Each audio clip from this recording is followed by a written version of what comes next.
A continuación, la crisis económica.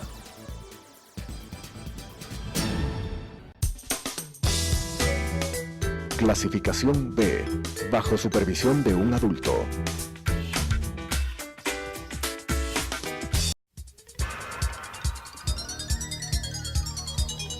Las opiniones vertidas en este espacio por la producción y dirección del programa son de exclusiva responsabilidad de sus autores y de quienes intervienen en ellos.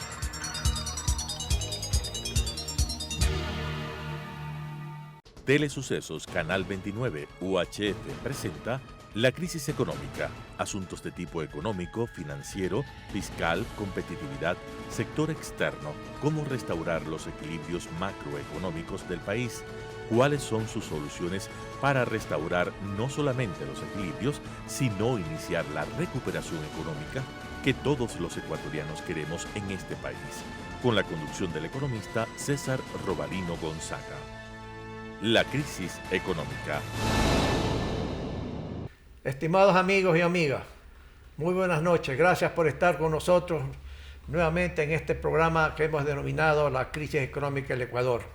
Hemos estado analizando con una serie de invitados una serie de problemas de la economía ecuatoriana, pero creo que ha llegado la hora, una vez más, de tratar un tema que es importante en el país, la situación petrolera del Ecuador. ¿Qué está pasando en ese sector? ¿Por qué los niveles de producción no bajan? En el plan cuatrienal presentado por el gobierno a la Asamblea Nacional, se ve que en los próximos años el gobierno programa una reducción del nivel de producción petrolera en total. Y esto es eminentemente problemático. ¿Por qué? Por la importancia que tiene el petróleo desde el punto de vista de dar dólares fundamentalmente a la economía ecuatoriana, ¿sí? Entonces, para tratar este tema, igual que los temas que tienen que ver con las preventas petroleras, lo que se debe a China y los contratos petroleros con empresas de China y Tailandia, queremos también tratar de eso y qué es lo que se puede hacer para mejorar toda esa serie de textos de los contratos. Y para ese propósito hemos invitado a un distinguido amigo de este programa, el doctor Luis Calero, quien está muy inteligenciado, muy bien informado sobre toda la situación del sector petrolero. Doctor Calero, gracias por estar con nosotros en este programa. Comencemos lo siguiente. Los niveles de producción en este momento están en 540 mil barriles, si mal no recuerdo. Pero antes había un volumen superior y en el plan cuatrienal del gobierno se ve que programan una reducción del nivel de producción. ¿Qué es lo que está pasando en el sector petrolero? ¿Qué es lo que pasa? ¿Por qué baja la producción? ¿No hay inversión? ¿Quién tiene que hacer la inversión? Por favor, doctor Calero. Bien, mi estimado César, gracias por esta nueva invitación y un saludo cordial a los televidentes. Mira, tú conoces bien que la industria petrolera es intensiva en inversiones. Y en capital. Si es que no inviertes, la producción baja. Definitivamente la producción baja. Claro. Pero, doctor, aparte de eso hay lo que le llaman, hay un porcentaje de que se va perdiendo por causas naturales. Sí. Lo que le llama la declinación. La declinación natural. Claro, pierde fuerza. Los campos. Pierde energía el yacimiento y no tiene posibilidad de sacar más petróleo. Ya. Pero para ello hay necesidad de igual manera, solo para mantener los niveles actuales de producción hay que invertir. Claro. No se diga para incrementar la producción. Ya. Entonces tú requieres inversión por doble vía. La una para mantener, es decir, para compensar la declinación natural de los yacimientos. Y la otra para obtener mayor producción. Y la mayor producción se obtiene por dos vías. La una buscando más petróleo, es decir, en actividades exploratorias, que son actividades de riesgo. Exacto. Y que no son de la noche a la mañana. Eso toma años. Lustros. Claro. Toma lustros. Y la otra es que en los campos en producción, a esos hay que intervenir en los yacimientos con determinados proyectos para ayudar a la extracción del petróleo. Eso es lo que le llaman recuperación mejorada. Sí, ya. Esa recuperación mejorada de igual manera requiere de inversiones. Y es también de riesgo. Con esas actividades tú obtienes un mejor factor de recobro. Entendido el factor de recobro como el porcentaje de extracción de petróleo de lo que existe en el yacimiento. Por decir, si tú tienes un factor actual de recobro del 30%, tú podrías con este tipo de ayudas, podrías incrementar un 5, un 10% ese factor. Y en vez de ser el 30, pasarías al 40%. Del factor. El factor. De tal manera que si tú tienes, por decir, 100 millones de barriles en un yacimiento como reservas, eso significa el 30%, ¿no es cierto?, de un volumen X que has tenido. Pero tú podrías incrementar eso y obtener 110, 120 millones de barriles de reservas. Entonces son dos formas de incrementar la producción, pero regresamos al inicio. Ello requiere inversión. En el caso nuestro, en el caso ecuatoriano, y hablando por un lado la empresa pública y por otro las empresas privadas. En el caso de la empresa pública, ello conlleva dos tipos de decisiones. La una decisión política, y la otra una decisión económica, obviamente.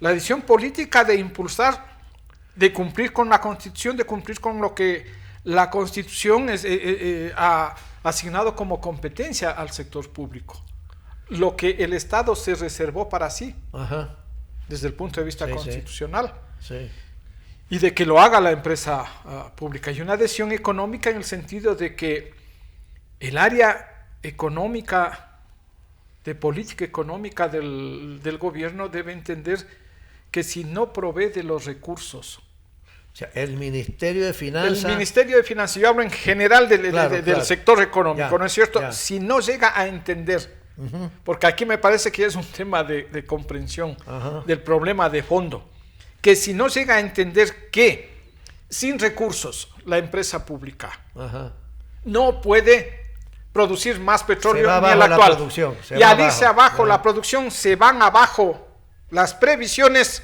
macroeconómicas, ¿no es cierto? Y el presupuesto del Estado comienza de igual manera a tambalearse. Y las reservas internacionales en dólares, todas, ¿no es cierto? Todos los efectos. Todos los efectos. Entonces, ¿qué hay que entender? Que esta que hemos dicho es la gallina de los huevos de oro, debe ser tratada en esa forma. Hay que cuidarla. Y la forma de cuidarla es respetando lo que le corresponde, porque ni siquiera es que el Ministerio de Finanzas debe hacer el esfuerzo de asignarle, porque no le corresponde asignarle $1. Lo que no debe hacer es no tomar la plata que le corresponde a la empresa pública. ¿Qué es lo que está pasando? ¿Qué es lo que está sucediendo? Entonces aquí lo que hablamos es una institucionalidad a casta cabal. Pero suponte, Lucho, que esas decisiones equivocadas sigan aconteciendo, solamente por suponer. Entonces, otra posibilidad es de que sencillamente mañana el gobierno diga, pues, a ver, empresa extranjera, empresas de gran prestigio, pues no cualquier persona, venga usted, le vamos a dar este campo, qué sé yo, se me ocurre el ITT, ¿verdad?, para aumentar más la producción. Y luego también hay otro como lo que es Sacha, venga, conversemos, cuánta plata me puede dar y yo le entrego en concesión Sacha. Por ahí a lo mejor hay otra fórmula de generar más producción y más ingresos al Estado, Lucho, pregunto. Se podría generar más producción y no necesariamente más ingresos al Estado. Y te voy a decir por qué. Mira, desde el año 2012 tenemos una nueva modalidad contractual, migraron del contrato de participación a prestación de servicios. Y más o menos, con una tarifa promedio sobre los $32 por barril, con un esquema mediante el cual el Estado de manera absurda asumió el riesgo del precio del petróleo, porque independientemente de lo que pase con el precio del petróleo, la empresa recibe su tarifa, sus $33. Es el Estado ecuatoriano el que está sufriendo cuando existen precios a la baja. Entonces, hemos puesto el ejemplo de que cuando el precio del petróleo estuvo en $40 y tenía que pagar una tarifa de 35, no le quedaba nada al Estado. No le quedaba nada porque los otros 5 eran los costos de comercialización y de transporte. Entonces, te digo, inclusive en ese esquema absurdo, porque es un esquema absurdo para el Estado, que lo dejó haciendo el señor Correa, por supuesto. La producción de las compañías privadas con ese tipo de contratos se mantuvo en alrededor de unos 110 a 120 mil barriles diarios. Este rato, César, en el famoso plan cuatrianual, está previsto que la producción de las privadas desciendan a menos de 60 mil barriles diarios. Eso es grave. Es grave.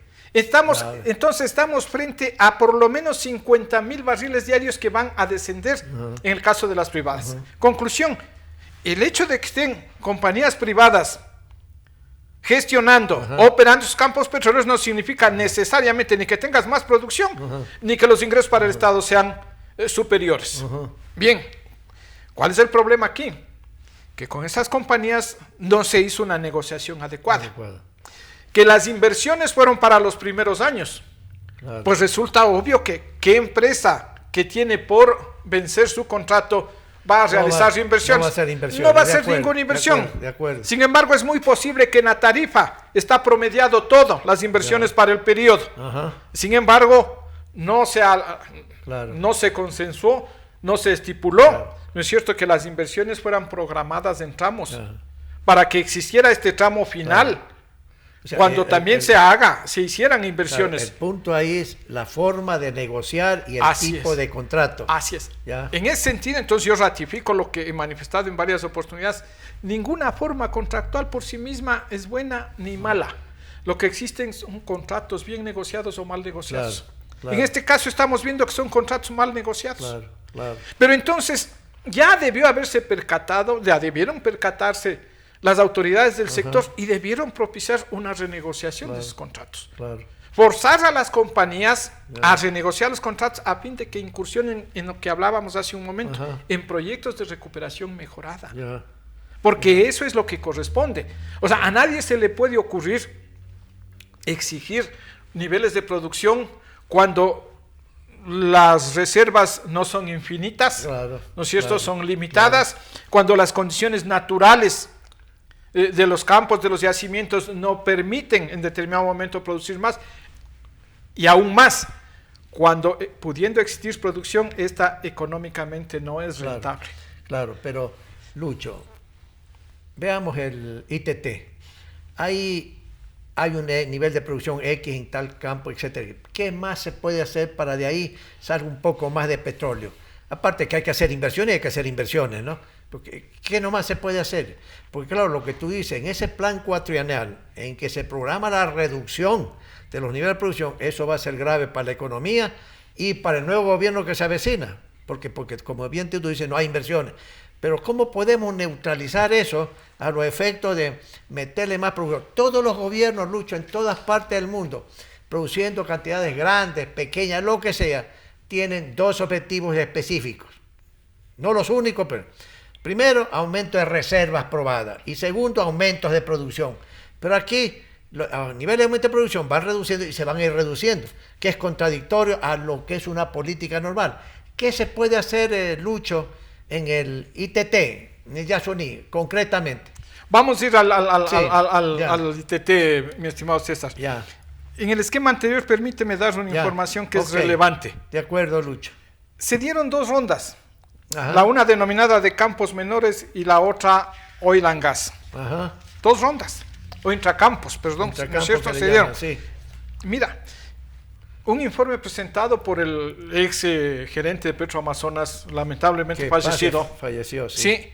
Pero hace unos 3 o 4 meses él presentó un informe público, una especie de rendición de cuentas, y cuando uno lee varios de los elementos de ese informe, realmente es dramática la situación.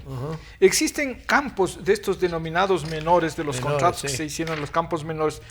Por ejemplo, Drago o Guantadureno. Trabajos programados para pongamos este año, 2019. Vamos, el año pasado estuvieron programados 24 pozos para perforarse y realmente se ejecutaron 5 pozos. Para el año 2019, programados 35 pozos.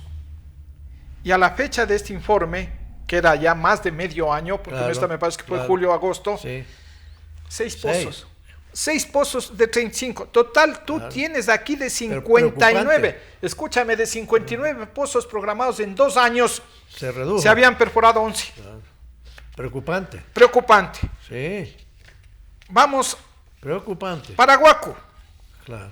2018, programados 22 pozos. Ajá.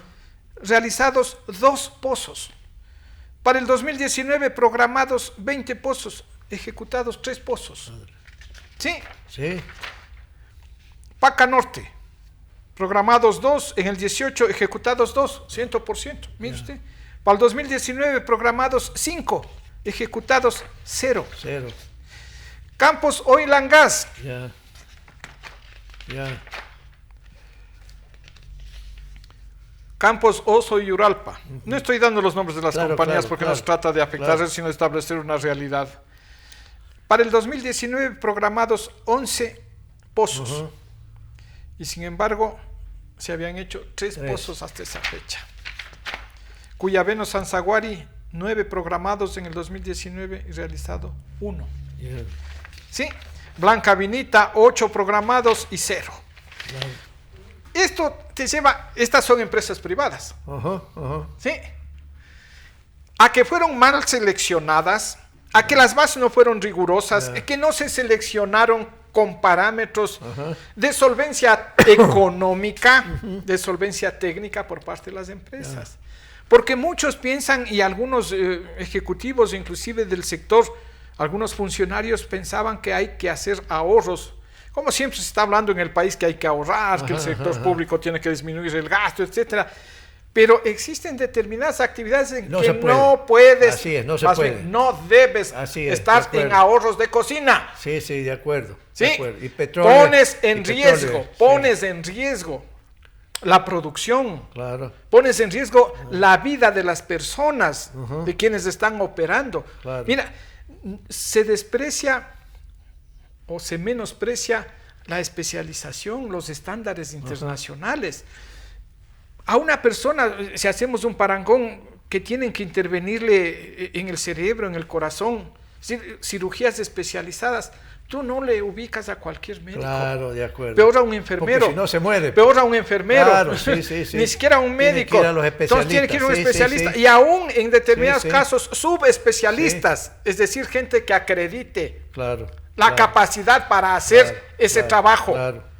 De igual manera acá es una actividad altamente especializada y requiere certificaciones de esa naturaleza. Entonces no puede estarse jugando, ¿no es cierto?, con economía del país en función de seleccionar indebidamente a los contratistas del Estado. De acuerdo.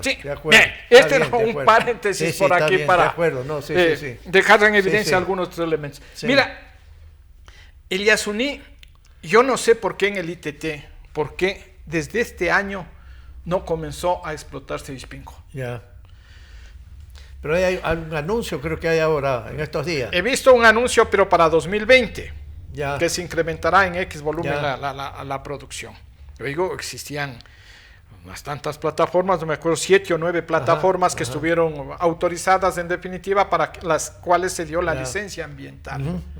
Pero sin embargo se decidió solamente desarrollar, construir las 2 plataformas. Yo digo, ¿por qué? Yo no he encontrado razón técnica alguna para eso. Ahí te interrumpo, Lucho.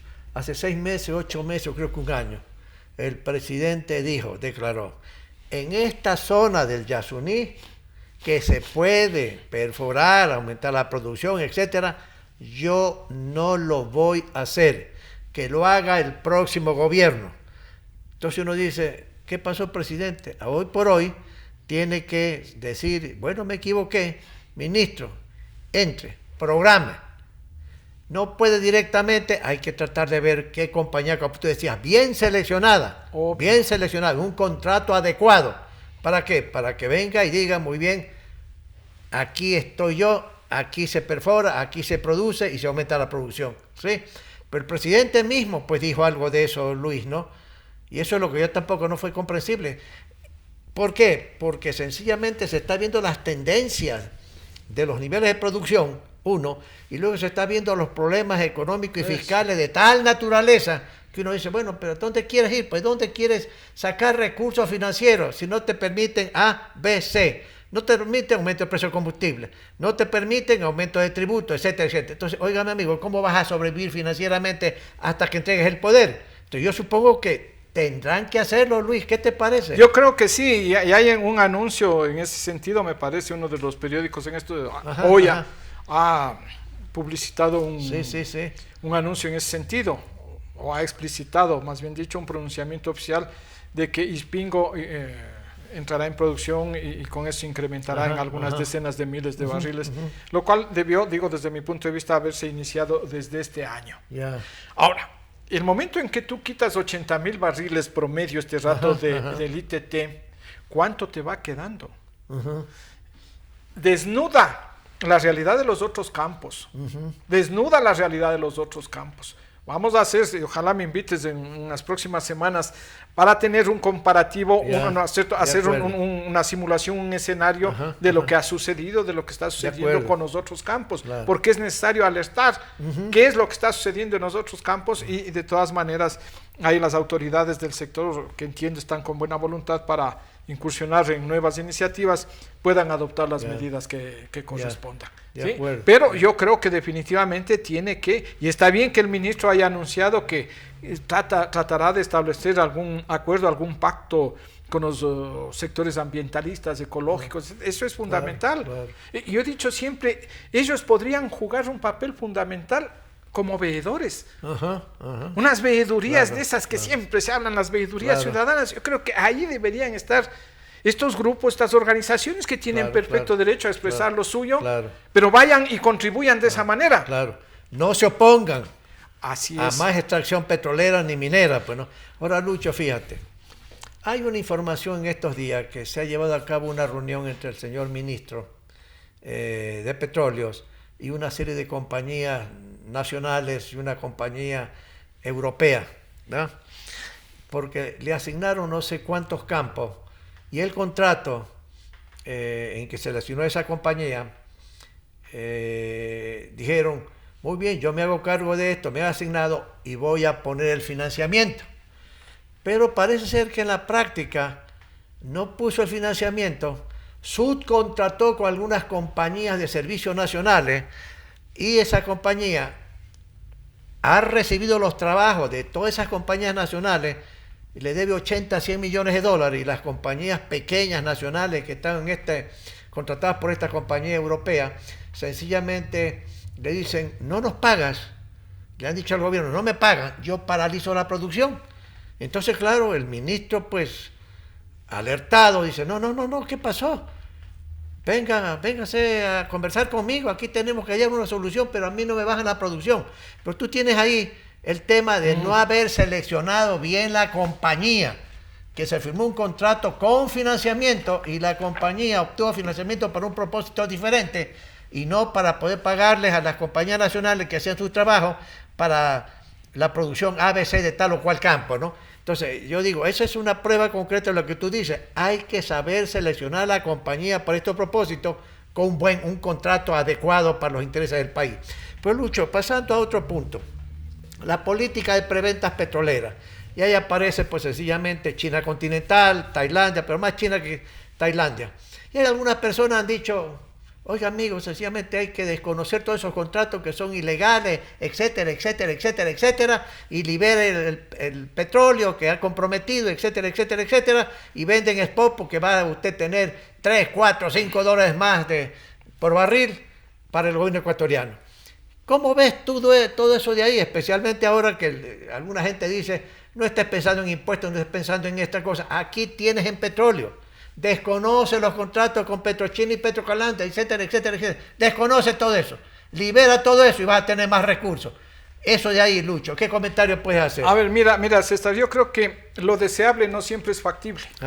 ¿Cuánto desearíamos, no es cierto, colocar nuestro crudo a $100? A $100, al margen del mercado internacional. Porque no hay que olvidarse de esto. Sí. Que el petróleo es un commodity, Claro. y está en función de las fluctuaciones del mercado. Demanda y oferta. Demanda y oferta. Y que hay factores geopolíticos que a veces se incorporan. Así es, y no solo demanda y oferta de petróleo, sino demanda y oferta de papeles del petróleo, de los contratos de petróleo. Esos son los que se transan en las bolsas. Sí, la oferta y la demanda está por un lado. Los contratos de petróleo son los que están diariamente en las bolsas. ¿Sí? Entonces, mira, el asunto es así de sencillo para mi criterio. Lo determinante es el precio. Que el país debería recibir un precio justo. Un precio de acuerdo a las condiciones del mercado. Independientemente de que quien le compre el petróleo sea una empresa privada, una empresa pública, una empresa estatal, un intermediario, un consumidor final. Y eso se obtiene únicamente cuando haces un concurso, una licitación. Cuando las ventas están hechas en función de eso. Pero como no se dio eso, se dio bajo otro esquema, bajo una modalidad que no fue invento del señor Correa tampoco. Esta modalidad de las alianzas estratégicas se inició en el gobierno del doctor Gustavo Noboa. Él creó esta figura de las alianzas estratégicas. ¿Sí? Entonces, sobre esa base fueron a posteriori tendiéndose un sinnúmero de elementos perniciosos para el Estado ecuatoriano, perniciosos para nosotros. ¿Sí? Entonces, en el gobierno del señor Correa se diseñó su política económica, él la diseñó, entre otros elementos, considerando el petróleo y lo que él podía obtener como créditos, ignorando el petróleo. Para ello migró de los contratos de participación a los de prestación de servicios, porque en los de participación de servicios el Estado ecuatoriano puede disponer de la totalidad del petróleo. Entonces, punto uno, y vas uniendo y vas armando este rompecabezas. Una vez que tenías la disponibilidad total del petróleo, entonces comenzaste la danza de los créditos. Unos créditos directos y otros simulados a través de anticipos de la venta de petróleo. Y ligados a la venta. Ambos estuvieron atados a los contratos comerciales. Se hicieron los convenios 4 partes, se hicieron actas desde el año 2009 entre el gobierno de China, representados por el Banco de Desarrollo de China y la empresa Petrochina, y el Ecuador, representado por el Ministerio de Finanzas y la empresa Petroecuador. Hicieron un conjunto de acuerdos, de convenios. Digo, solo que en esas bases se establecieron, aunque fuera líricamente, pero luego podría aprovechar el Estado ecuatoriano, el gobierno ecuatoriano, cuando dicen estas transacciones tienen que hacerse en un ambiente de ganar y en condiciones de mercado. Entonces, no son condiciones de mercado establecer una fórmula rígida y un valor rígido. Que le convenía los intereses de China, pero claro, no de Ecuador. No de Ecuador. Establecer una fórmula rígida hace 9 años, por decirte, y que esa se mantenga durante el tiempo. Condiciones de ganar y de mercado son variables, cambiantes en función de las variaciones del mercado. Pero eso se puede. Entonces hay que ir y renegociar, pero en esos términos, sobre esa base de un acuerdo macro que existe, de un acuerdo marco que existe. Y que fue avalado por las dos partes. Sobre esa base hay que ir y decir, mire señor, no se está cumpliendo esto. No puedo ir e imponer. Y no puedo hacer, como sugieren algunos distinguidos colegas y ciudadanos, por más buena fe o voluntad que tengan, decir, declaro la nulidad de estos contratos, no le entrego nada. No se puede. No se puede, hay cosas que no se pueden. No se pueden y no se deben hacer. Porque luego eso queda un antecedente negativo para el Ecuador a nivel internacional. No solo el antecedente negativo, César, al día siguiente estaremos con 1000 puntos encima del riesgo país. El riesgo país, sí. El riesgo país se nos va a 2000 demandas puntos, de todo tipo. Pero claro. Ya, estimados amigos y amigas, usted escuchaba al doctor Calero. No hay razones para que los niveles de producción sigan bajando. Esta actividad exige inversión. Y si no hay inversión, y si el gobierno no tiene recursos, tiene que encontrar recursos afuera, no de deuda, sino firmar contratos adecuados a los intereses nacionales con empresas de gran prestigio internacional que tienen también capitales para hacer inversión en varios campos y en el Yasuní, en el ITT, para aumentar la producción. Se necesita aumentar la producción y eso es pasible. Y luego renegociar o volver a negociar una serie de contratos que están firmados con China continental, con Tailandia, y el doctor Calero nos ha explicado acertadamente que sí es posible ciertas cosas, pero también sin desconocer los contratos. No se puede hacer eso en forma arbitraria. Están amigos que sencillamente sí hay soluciones para la problemática petrolera que actualmente enfrenta el Ecuador. Y esperamos que este programa y esta sugerencia que da nuestro invitado sencillamente sea escuchado por el nuevo ministro de Petróleo y por el gobierno nacional. Gracias por estar con nosotros. Volveremos con ustedes la próxima semana. Muy buenas noches. Las opiniones vertidas en este espacio por la producción y dirección del programa son de exclusiva responsabilidad de sus autores y de quienes intervienen en ellos.